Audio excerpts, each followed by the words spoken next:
राजकुमारी मंदिरिका ने ये प्रण कर चुकी थी कि जो राजकुमार हमारे 5 सवालों का जवाब देगा और चौसर के खेलों में मुझे हरा देगा, हम उनसे विवाह रचाएंगे, अन्यथा हमको मारे ही रह जाएंगे और समझेंगे कि हमारे योग का कोई पुरुष नहीं बना। परंतु एक दिन ऐसा हुआ कि आज तक वैसा कभी नहीं हुआ था। प्यारी नगर के राजकुमारी मंदिरिका वह इतना खूबसूरत थी कि स्वर्ग के परी भी उसके सामने फीकी लगे। भगवान ने राजकुमारी मंदिरिका को सौंदर्य के साथ बुद्धि का इतना ज्ञान दिया था।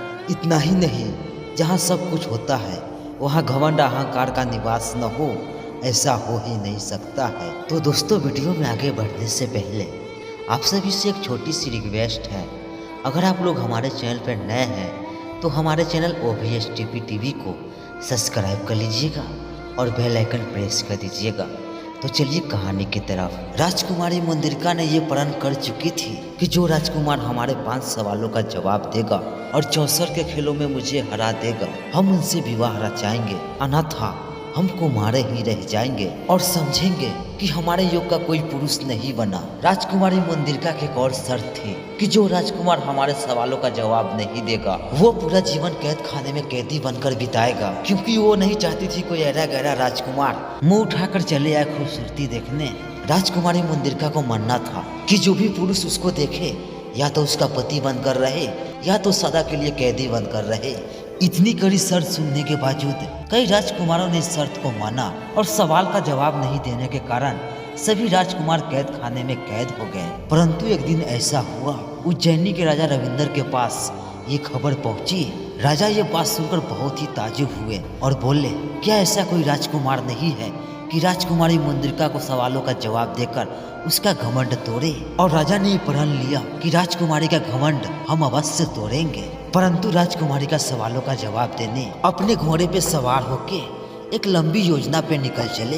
रास्ता बहुत ही काफी डरावनी थी, मगर राजा ने अपनी हिम्मत नहीं हारी और आगे बढ़ते ही गए। और रास्ते में कई साधु संत से मिले और साधु ने बोला, राजा रविंद्र, जरा राजकुमारी से बच कर रहिएगा, क्योंकि राजकुमारी बहुत ही काफी तेज और शातिर है। उसने कई राजकुमारों को अपने कैद खाने में कैद कर चुकी है। राजा रविंद्र ने साधु की बात सुनी और मुस्कुराए और आगे बढ़ते ही गए। और आखिरकार राजकुमारी मंदिरिका के महल में राजा रविंद्र पहुंच गए। वहां पहुंचते ही पहरेदारों से राजकुमारी को खबर करने के लिए बोले और पहरेदारों ने राजकुमारी के पास गए। जब दासियों ने राजा को आने का खबर दिया रानी से, राजकुमारी मंदिरिका ने बोली, क्या मेरे शर्तों को जवाब देने के लिए वो काबिल है तो उन्हें विश्राम करने की व्यवस्था की जाए। और शाम होते ही राजकुमारी मंदिरिका ने बन ठन के राजा के पास आई और राजा से बोली कि आप मेरे 5 सवालों का जवाब देने के लिए तैयार हैं। अगर शर्त के हिसाब से आप मुझे हरा दिए तो हम आपसे विवाह रचाएंगे,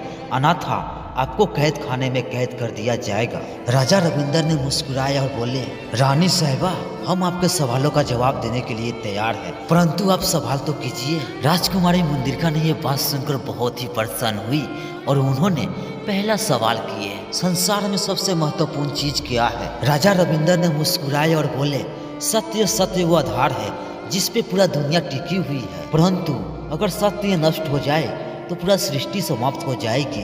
राजकुमारी ने इस जवाब से बहुत ही प्रसन्न हुई और उन्होंने दूसरा सवाल किया, क्या संसार में कोई ऐसी वस्तु है कि जितना बांटो उतना बढ़ती जाती है? राजा रविंद्र ने मुस्कुराए और बोले, हाँ, वो है ज्ञान, जितना बांटो उतना ही बढ़ती जाती है, कोई इसे चुरा नहीं सकता, इंसान के हर कदम पे साथ देती है।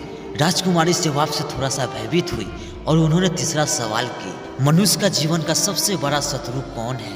और राजा ने इसका उत्तर दिया, अहंकार इंसान को अंधा बना देता है, वह सत्य को देख नहीं पाता और स्वयं अपने आप को बड़ा समझता है, यही इंसान को सबसे बड़ा शत्रु होता है। राजकुमारी को पहली बार अपने भीतर झांकने को महसूस हुई, परंतु राजकुमारी ने चौथा सवाल किया, क्या संसार में कोई ऐसी नियम है जो हर परिस्थिति में सत्य हो? और राजा ने मुस्कुराते हुए जवाब दिए, परिवर्तन संसार का 7वां शस्त्र है, जो आज राजा है कल भिखारी भी हो सकता है, और सुख दुख जीवन का एक अहम हिस्सा है, जो इसे स्वीकार कर लेता है वही इंसान सफल होता है। परंतु राजकुमारी के मुख पे पहली बार संकेत का भाव आए और राजकुमारी ने 5वां और आखिरी सवाल पूछी, तो बताइए राजा, यदि इंसान के पास धन ज्ञान बुद्धि और सब कुछ हो फिर भी इंसान अकेला महसूस क्यों करता है? परंतु इसका जवाब राजा ने बहुत ही प्यार से दिए, क्योंकि इंसान के पास संतोष नहीं होगा वो इंसान अधूरा ही रहेगा। जो व्यक्ति संतोष को अपना लेता है वही सच्चा सुखी होता है। और राजकुमारी ने स्वीकार कर लिया